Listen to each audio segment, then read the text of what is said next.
Hey everyone, Stephen Powell here. I want to read you the scripture here real quickly. It's found in 2 Chronicles chapter 7, verses 14 through 15. Many of you know it.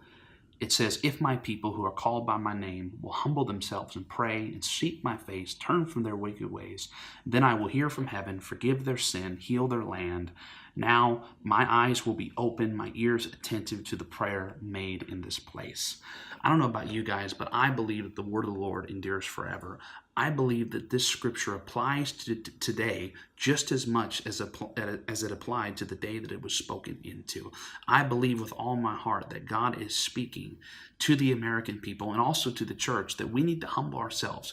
We need to pray. We need to seek God in this hour. You guys know about all the school shootings that have been taking place lately and all the media frenzy that's been stirred up about this. And I believe the Lord has revealed to me that there's a very, very strong humanistic type spirit at work that seeks to exalt self, even as God, in place of God, looking to the solutions of man, looking to the strength, the intellect, the aptitude of man for the solutions that only God can provide answers for. I believe that we do not have a gun problem in this nation. I believe we have a sin problem. I believe we have people in this nation that need to receive the transforming work of the cross, that need to receive the transforming work of Jesus. Until hearts are changed, until people turn to Jesus, there is not going to be change in this nation.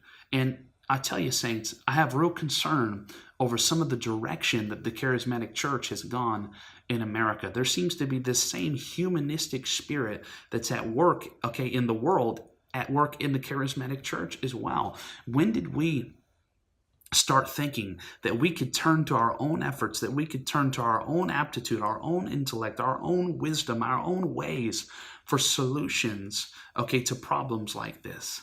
I see a clear record in history. I see a clear accounting in history that any time a nation came to a place when they're up against the wall and they cried out to God, they humbled themselves, they did what the scripture talked about here.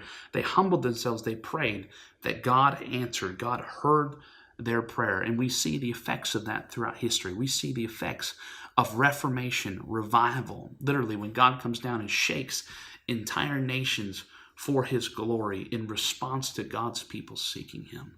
In many cases, it's a clear record in history. I'm thinking right now about the Welsh revival, where the Bible, or not the Bible, where history tells us that the Lord would wake up Evan Roberts every morning early in the middle of the night, and he'd be praying for hours, months in advance before the Lord came down and shook Wales. And the testimonies, the stories of that revival about how many of the police officers had nothing to do. Many of the jails, were empty, and the jailers had nothing to do.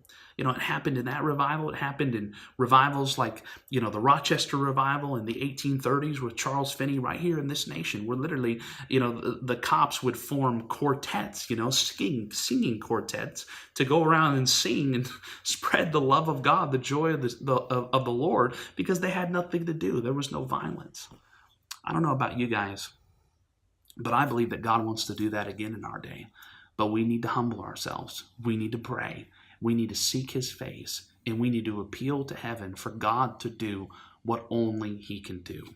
No matter how brilliant we are, no matter what kinds of brilliant solutions that we come up politically, gun laws, all these sorts of things, it ultimately is not going to solve the problem. In fact, I believe it's going to lead us further away from the Lord. God is trying to get our attention. I'm not saying that he's causing these things, but I absolutely am saying that he's allowing these things to happen. We have to ask ourselves, what has happened? Why is God allowing these things? I believe that he's seeking to shake us. I believe that he's seeking to get our attention. I believe he's seeking to say to us, to get our attention, to get us to receive this message which says, hey, it's going to get a lot worse if we don't wake up and hear the word of the Lord in this hour.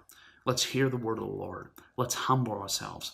Let's pray. Let's seek God for the solution that can only be provided by the blood of his Son.